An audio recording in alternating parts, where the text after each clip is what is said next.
विष्णुपादाय कृष्णकृष्णाय भूतले श्रीमते भक्तिवेदांत स्वामी निति नामिने नमस्ते सारस्वते देवे गौरवाणी प्रचारिणे निर्विशेष शून्यवादी पाश्चात्यदेशतारिणे जय श्री कृष्ण चैतन्य प्रभु नित्यानंद श्री अद्वैत गदाधर शिवासादि गौरभक्त वृंद हरे Krishna Krishna Krishna Hare Hare Hare Ram Ram Ram Hare Hare Hare Krishna.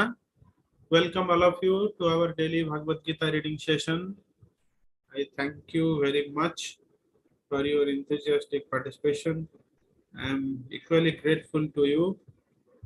It is because of your participation only we are able to discuss this transcendental text which has directly come from the mouth of the Supreme Lord.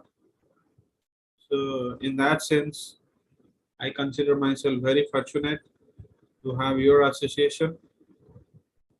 And we are discussing Bhagavad Gita as it is by His Divine Grace, Abhay Charanarvinda Srila Bhaktivedanta Swami Prabhupada.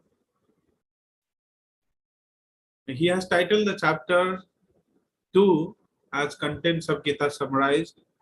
So again and again I am repeating this. All the essential points of Bhagavad Gita are kind of summarized in this chapter. So this chapter is a very good prelude to rest of the text. So Krishna briefly touched upon various philosophies in this chapter which he is going to expand in upcoming chapters. Little bit of karma, bhakti, jnana are described here.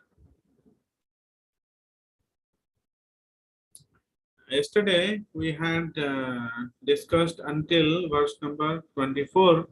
So today we will begin from 25. So what we are in, which section we are in? We are in section of jnana. Chapter 2 begins with Arjuna's further doubt. In 10 verses, he is further revealing his heart, how he is indecisive. So his so-called material knowledge are insufficient to resolve his tension, to resolve his confusion. So in a way, that is also good, because that confusing state is making Arjuna to surrender to Krishna as a disciple. He is addressing Krishna, no more friendly talk.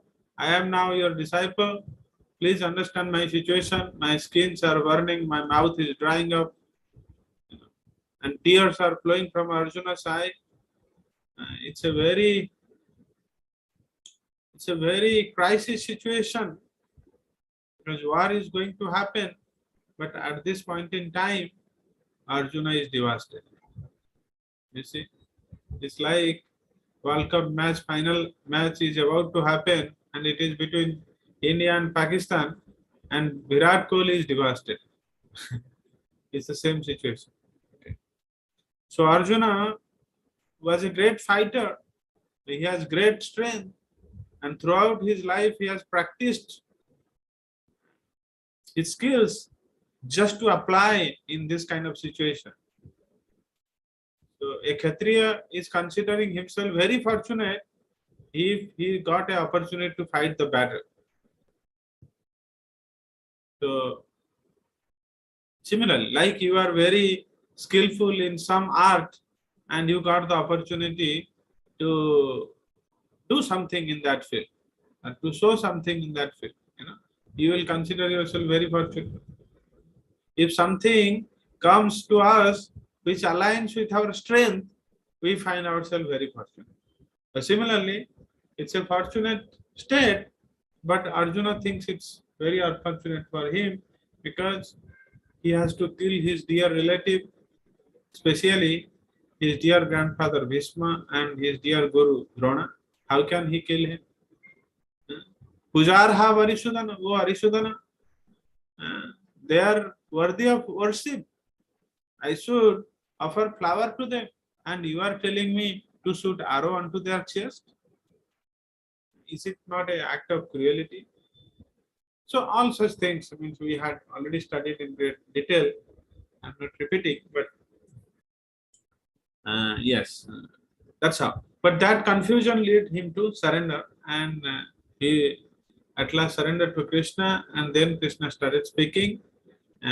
This is the section of Jnana, second section, and that is from 2.11 to 2.30. First, Krishna reorients. Krishna first imparts the basic knowledge.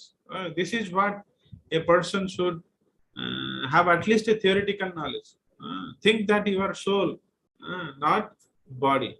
Not only think, means that's a reality, you should know and always act from that platform. That is the highest platform. So he has he's giving various attributes of soul, uh, the nature of soul, the nature of the body, you know, and various characteristics. All these things we are seeing since last 10-15 verses. And let's see what is being spoken in 25. Abhyaktoyam achintyoyam avikaroyam uchyate tasmat evam viditvainam nanu sochitum arhasi. Let us recite together. Abhyaktoyam achintyoyam अव्ययकोऽत्वम् अचितोऽनम् avikaroyam uchyate अविकार्योऽयम् उच्यते तस्माद् एवं विदित्वैनं तस्मात् एवं विदित्वैनं नानुशोचितुमर्हसि. नानुशोचितुमर्हसि अव्यक्तोऽयम् अचिन्त्योऽयम् अव्यक्तोऽयम् अचिन्तोऽयम् अविकारोऽयम् उच्यते अविकारोऽयम् उच्यते तस्माद् एवं विदित्वैनं तस्मात् एवं विदितेनं नानुशोचितुम् अर्हसि. नानुशोचितुम् अर्हसि अव्यक्तोऽयम् अचिन्त्योऽयम् अव्यक्तोऽयम् अचिन्तोऽयम् अविकार्योऽयम् उच्यते अविकारोऽयम् उच्यते तस्माद् एवं विदित्वैनं तस्मादेवं विदितेनं नानुशोचितुम् अर्हसि. नानुशोचितुम् अर्हसि Very good. Thank you. Thank you all very much. Let us go to the synonyms. Abhyaktaha, invisible. Ayam, this soul. Achintya, inconceivable. Ayam, this soul. Avikaryaha, unchangeable. Ayam, this soul. Uchyate, it said. Tasmat, therefore. Evam, like this. Viditva, knowing it well. Enam, this soul. Na, do not. Anushochitam, to lament. Arhasi, you deserve. Translation. It is said that the soul is invisible, inconceivable, and immutable. Knowing this, you should not grieve for the body. But Krishna is telling, na anusochitum arhasi. You should not lament, oh my dear Arjuna, na anusochitum arhasi. It, it doesn't deserve lamentation. So you should not lament, oh my dear Arjuna. Na anusochitum arhasi, this line will be repeated in many verses, in coming verses. Krishna will speak that, oh Arjuna, do not lament, do not lament, do not lament. Telling, after all, this I am, this soul, is abhyakta, imperceptible, achintya, inconceivable, and I am abhikaryah uchyate. Uchyate means is. I am abhikaryah uchyate. Abhikarya means vikara, means change. Vikara means change. Vikara means change. Why? Which deforms the akara. Akara means shape. Vikara means distortion of the shape, means change. And avikara means without change. This soul is unchangeable. Tasmat, therefore, enam evam viditva, knowing this soul, this nature of the soul, na anusochitum arhasi. You should not lament. Purport by His Divine Grace, A.C. Bhaktivedanta Swami Srila Prabhupada. As described previously, the magnitude of the soul is so small for our material calculation that he cannot be seen even by the most powerful microscope. Therefore, he is invisible. As far as the soul's existence is concerned, no one can establish his existence experimentally beyond the proof of Shruti or Vedic wisdom. And the soul is so minute, it cannot be seen through the microscopes, through the modern microscopes. So that means the thing is that any material endeavor cannot get us the realization of soul. We cannot, because soul is spiritual in nature. How come through material vision, by any scientific progress, we can see soul? Not possible, because it is of different nature.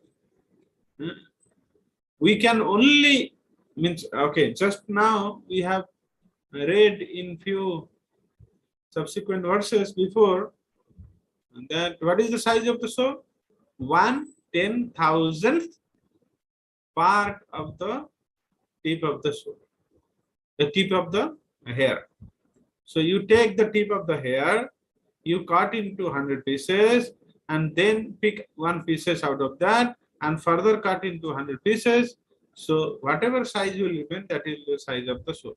So what it means? It means that the soul size is very small. Don't go by the literal meaning, that 1/10,000th part of the tip of the hair. So basically it means that soul size is very minute. And after all, it is spiritual in nature, hence it is not visible. It cannot be seen in most powerful microscopes also. Then how we can realize it? Through the experimental, through the basis of Shruti. Shruti means through the Vedic literature, through the Vedic wisdom. So, not able to see in microscopes, what does it mean? So that means there is no pratyaksha. We cannot experience it just in our material senses, whether in ear, eyes, all these five kind of senses. No, it's not possible. So there is no pratyaksha. It can be only understood by sabda, by sound vibrations. These sound vibrations are the Vedic literatures. They are basically, they directly emanate from the Supreme Lord. When Supreme Lord breathes, Vedas have come out. So they are carrying higher wisdoms about the Supreme Self. From those Sabda only we will get to know. Sabda is considered to be the highest pramana, not the Pratyaksha. Because you see, how Pratyaksha will be highest pramana? No. Pratyaksha means those perceptions what we are having through our senses. We are directly witnessing. But we have already studied there are defects in our senses. There are defects in our senses. No perfect human being can claim that, my senses are perfect. Because we can only hear some frequency spectrum, some 20 kilohertz to 20 hertz to 20 kilohertz, something like that. Okay. Then beyond that we cannot, or lower than that we can. And eye also can only detect some object which basically cannot detect those objects which moves more than 16 times in second. Less than that we can perceive. So there are further defects in our rest of our senses. We cannot see everything. We can see only up to certain distance.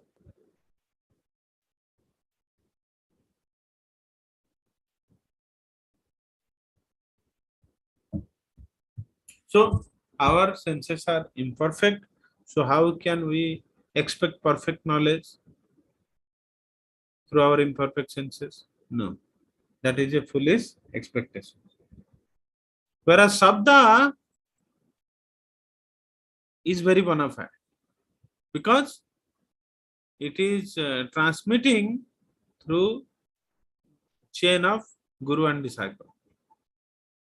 Veda came from the Supreme Lord, and then first Krishna gave to Brahma. Tene Brahma Hridayadi Kavaye.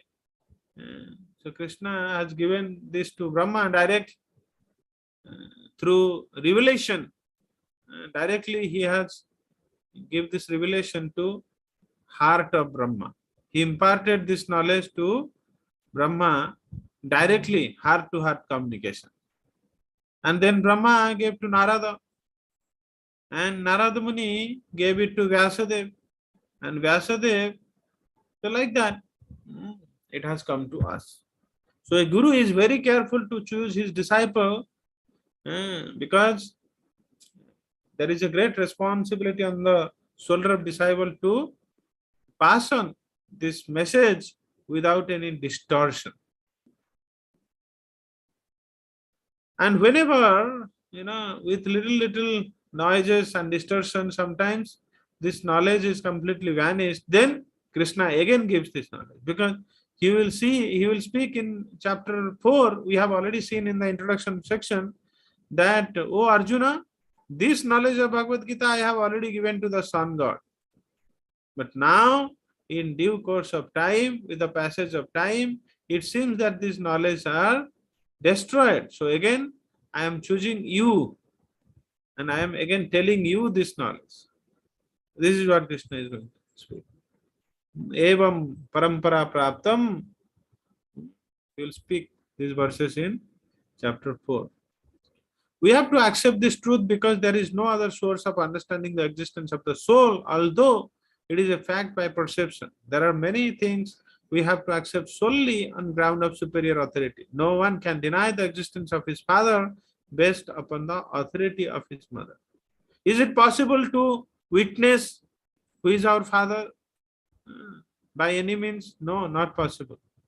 We cannot get this knowledge by pratyaksha. We can only get this knowledge through Sabda. So then by the words of mother. Through the words of mother, oh, my dear child, here is your father. Please pay obeisances to him, please pay respect to him, and please serve him. He is your father. We do not deny.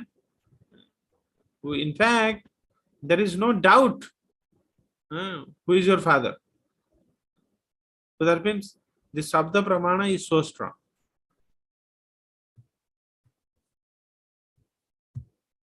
There is no source of understanding the identity of the father except by the authority of mother. Similarly, there is no source of understanding the soul except by studying the Vedas.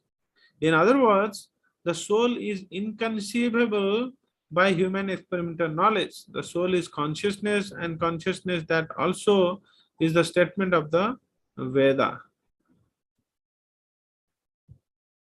We have to accept that. Unlike the bodily changes, there is no change in the soul. As eternally unchangeable, the soul remains atomic in comparison to the infinite Supreme Soul. The Supreme Soul is infinite and the atomic soul is infinitesimal. Therefore, the infinitesimal soul, being unchangeable, can never become equal to the finite soul or the Supreme Personality of Godhead. This concept is repeated in the Vedas in different ways just to confirm the stability of the conception of the soul. Repetition of something is necessary in order that we understand the matter thoroughly without error. Anuatma, Vivuatma, these two kind of soul are not exactly same. They are similar in nature, but Supreme Soul is far excellent than the individual soul. There is a difference between them, and the difference is going to be there. It's not that the individual souls are going to merge with the Supreme Soul. No. Yesterday we had discussed about it. Let's go to the next verse, verse number 26. Atha chainam nityajatam nityang va manyase mritam tathapi tvam mahavaho nainam sochitum arhasi. Please join. Atha chainam nityajatam तथा चैवं नित्यजातं nityam va manyase mritam नित्यं वा मन्यसे मृतं tathapi tvam mahavaho तथापि तवं महाबाहो nainam sochitum arhasi.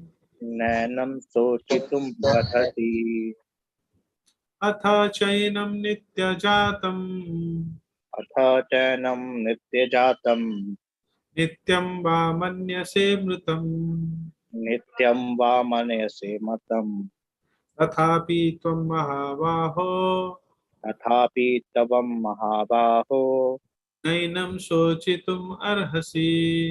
नैनं शोचितुम् अर्हसि Atha chainam nityajatam अथ चैनं नित्यजातं nityam va manyase mritam नित्यं वा नित्यं मन्यसे वा मनसे tathapi tvam mahavaho तथापि तवं महाबाहो nainam sochitum arhasi.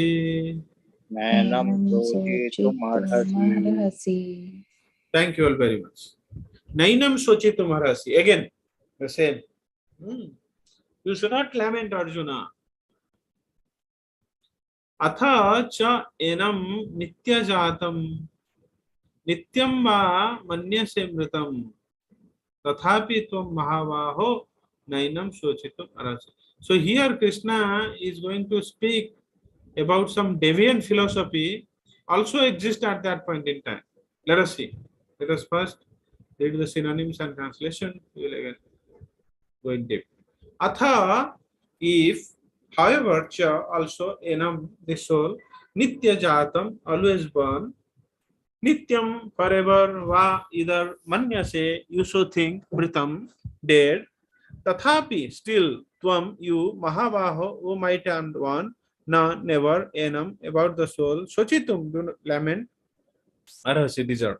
Translation: if, however, you think that the soul or the symptoms of life will always be born and die forever, you still have no reason to lament, O Maita.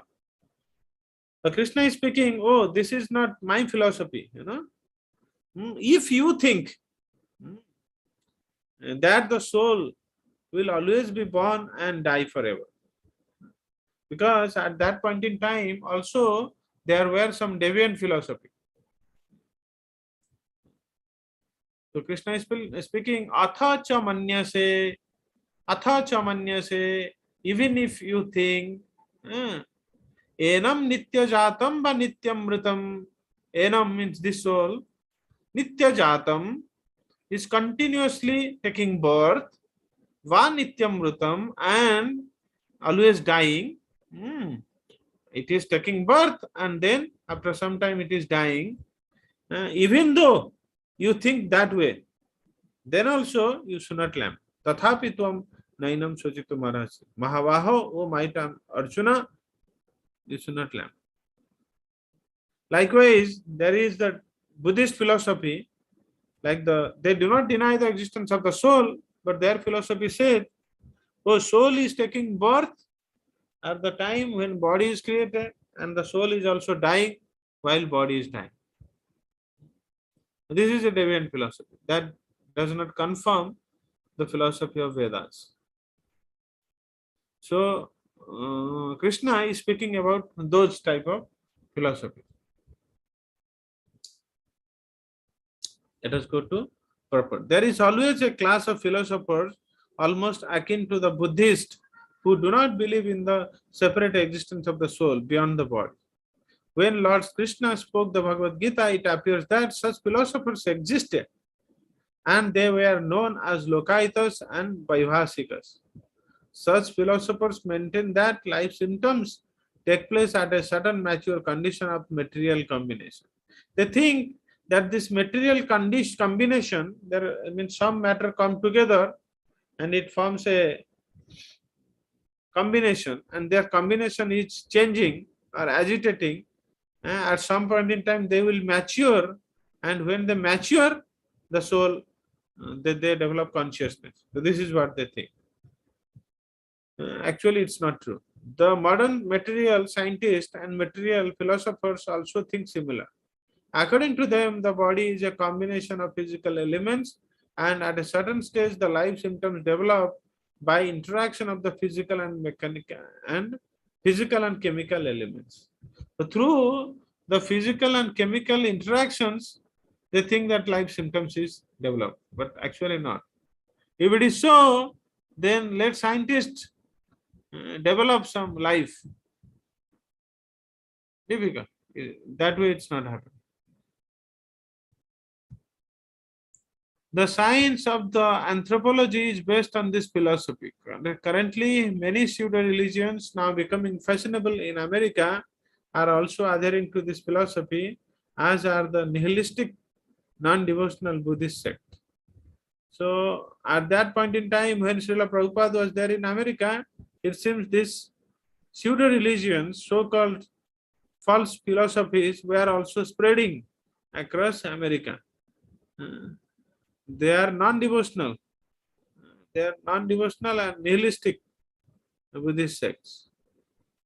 Even if Arjuna did not believe in the existence of the soul, as in the Vaivasika philosophy, Arjuna believes in the existence of the soul. There is no doubt. There is no doubt that Arjuna gives, because Arjuna talks about Narake Niyatam Masa, who will live in hell. So that means he is already aware about the reincarnation of the soul. So, but Krishna is speaking because this knowledge is given to everyone. Even if you believe that there is no existence of the soul, as per the Vaivasika philosophy, there should still have been no cause for lamentation. No one laments the loss of a certain bulk of chemicals and stop discharging his prescribed duty. So, If you think that life symptoms develop through the interactions of matter, so why do you lament for some bulk of chemical compounds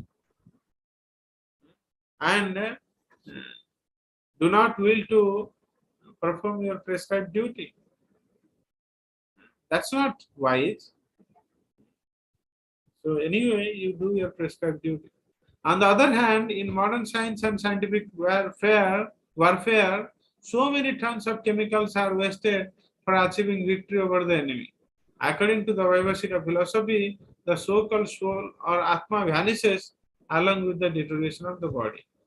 So if soul is vanishing and it has only one existence, there is nothing past and there is nothing future, why should we really lament? There is no question of lamentation. So in any case, whether Arjuna accepted the Vedic conclusion that there is an atomic soul or he did not believe in the existence of the soul, he had no reason to lament. So Krishna is showing him the logical theory, When we study the portion of logic in mathematics, we go by that, right? If this happens, what will be this? What will be the result? If that happens, what will be the result? Is there any consequence? Yeah, Krishna is telling, no matter whether you really understand the souls and soul's nature or you do not understand, both doesn't matter because, yeah, because such nature of the soul. According to this theory, since there is so many living entities generating out of matter every moment and so many of them are being vanquished every moment, there is no need to grieve for such incidents. If there were no rebirth of the soul, Arjuna had no reason to be afraid of being affected by sinful reaction due to his killing his grandfather and teacher. But at the same time, Krishna sarcastically addressed Arjuna as Mahava, my turn, because he at least did not accept the theory of the Vaivasikas, which leaves aside the Vedic wisdom. As a Kshatriya, Arjuna belonged to the Vedic culture and it behooved him to continue to follow its principle. It is a great responsibility for Arjuna to carry out this responsibility, to carry out these principles and act on the platform of soul, because Arjuna is a learned person. Thank you all very much. We are stopping here. Srimad Bhagavad Gita ki jai, Srila Prabhupada ki jai, Samavita Bhakta Vrinda ki jai. Hare Krishna. Have a nice day. Thank you. Hare Krishna.